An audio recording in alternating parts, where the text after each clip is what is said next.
New iPads are finally coming. No, for real this time. I know we've said that a lot, but we don't need to speculate any longer, or at least speculate on when, because Apple has officially announced an online event set to take place on May 7th at 7 a.m. Pacific, 10 a.m. Eastern. Now, usually I like to look at the event invites and dissect and see what kind of information we can gather from it and see what kind of hints there are, but it's someone holding an Apple Pencil, which very much implies iPads and potentially a new Apple Pencil. There have been rumors surrounding 4 new iPads, a new Magic Keyboard that's been redesigned, and a new Apple Pencil. So let's go over what we can expect to see from Apple at the Let Loose event on May 7th. So starting with the iPad Air, for the first time we're expecting 2 new models, an 11 and 12.9-inch iPad Air, with the latter being the newest model to the Air lineup.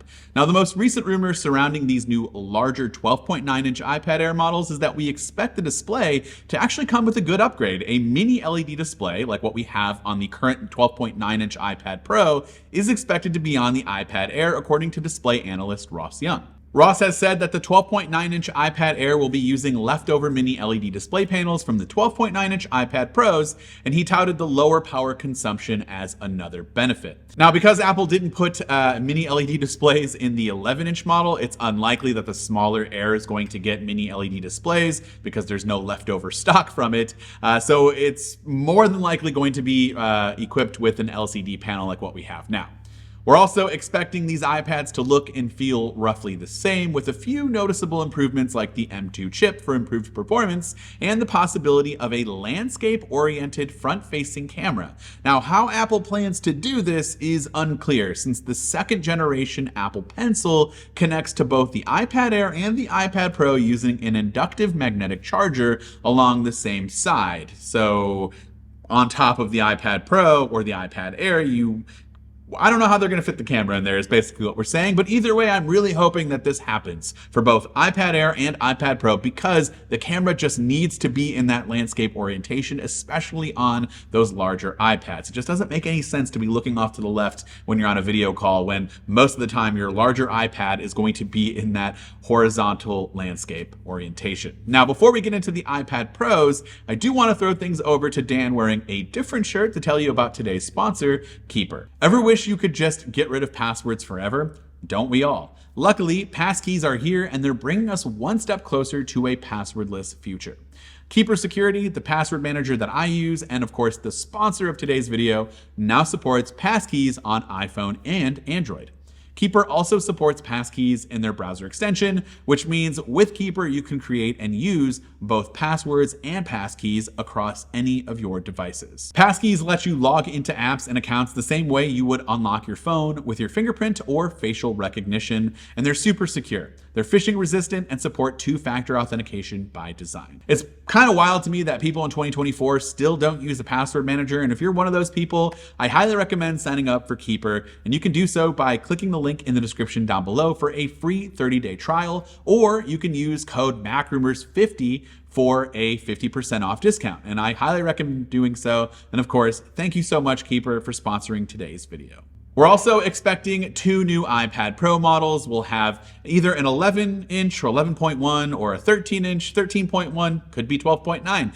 Rumors are kind of unclear, but you'll have a smaller version and a larger version, just like we do this year. But this time, we'll have new OLED displays, which will bring deeper blacks, faster refresh rates, and improved contrast. It could even be thinner than the previous models due to these new OLED displays. And we're also expecting thinner bezels as well, which will be kind of interesting for those who like to hold their iPads, but most of us kind of dock it on a keyboard, or at least I do. I don't know about most people. Let me know in the comments down below how you use your larger 12.9-inch iPad. Do you hold it a lot? Would smaller bezels become an issue for you? Of course, I would love to hear from you down in those comments. But we are expecting these new iPad Pros to feature the same front-facing camera that was rumored and the one that I just talked about for the iPad Air. Again, how they're going to put it in that orientation there is unclear with the whole Apple Pencil situation, but we're also expecting this to have the M3 chip, since that is the latest and greatest silicon from Apple, and the M2 will go to the iPad Air. Now, there have been some other kind of crazy-ish rumors out there of like maybe a glass back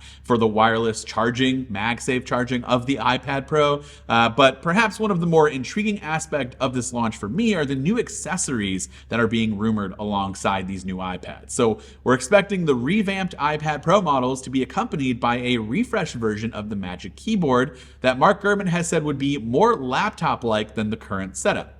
Gurman has also gone on to reveal that the area around the keyboard itself will apparently be made up of aluminum, resembling the top case of MacBooks, to provide a more sturdier structure.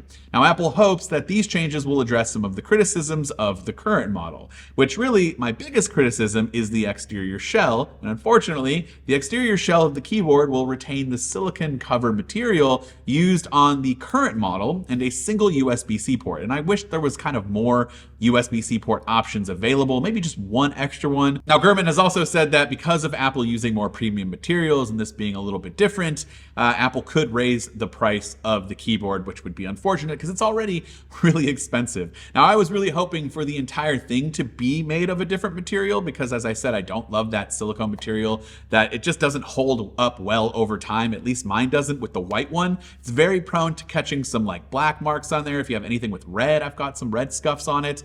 And just from throwing it in my backpack with a book in there and just like another MacBook or something in there, it's not really like cutting into it, but it's just leaving these weird scuffs all over it. I just don't love that material at all. But one thing I do want to talk about is that the trackpad is actually expecting to be much bigger on these new ones, which is good because the trackpads are laughably small compared to the MacBook Air and the Pro models, and it just doesn't feel as good. I'm hoping that Apple can bring that consistency on down from the MacBook Air and Pro with the trackpad all the way to the Magic Keyboard. And lastly, as far as the Apple Pencil goes, a third generation Apple Pencil could be on the horizon here, even though code in iOS 17.5 has been referring to a new version, a V4 of the Apple Pencil. The USB-C model apparently counts in Apple's world as V3, but in terms of the generation and most likely the naming, this should be the third generation Apple Pencil, and this could come with a new squeeze gesture, though we don't really know a lot about it. But the squeeze gesture may provide users with a quicker way to add a sticker,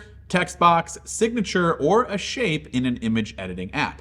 There have been rumors around magnetic interchangeable tips, and future Apple Pencil versions could support Apple Vision Pro and Vision OS, though it's unclear if this new model coming in May would be the one to support the headset. Either way, Vision Pro desperately needs another way of inputting text and navigating throughout the UI, in my opinion, and the Apple Pencil could be a really cool and useful way to achieve this. But of course, I would love to hear from you in the comments down below. Finally, it looks like new iPads are about to happen anytime now, well, in the next 2 weeks. And I would love to hear from you in the comments down below. What are you thinking about picking up? What do you think about these new iPad Air and Pro models? Go ahead and let us know down in those comments. This has been Dan with MacRumors. Thanks so much for watching, and I hope to see you around in the next video.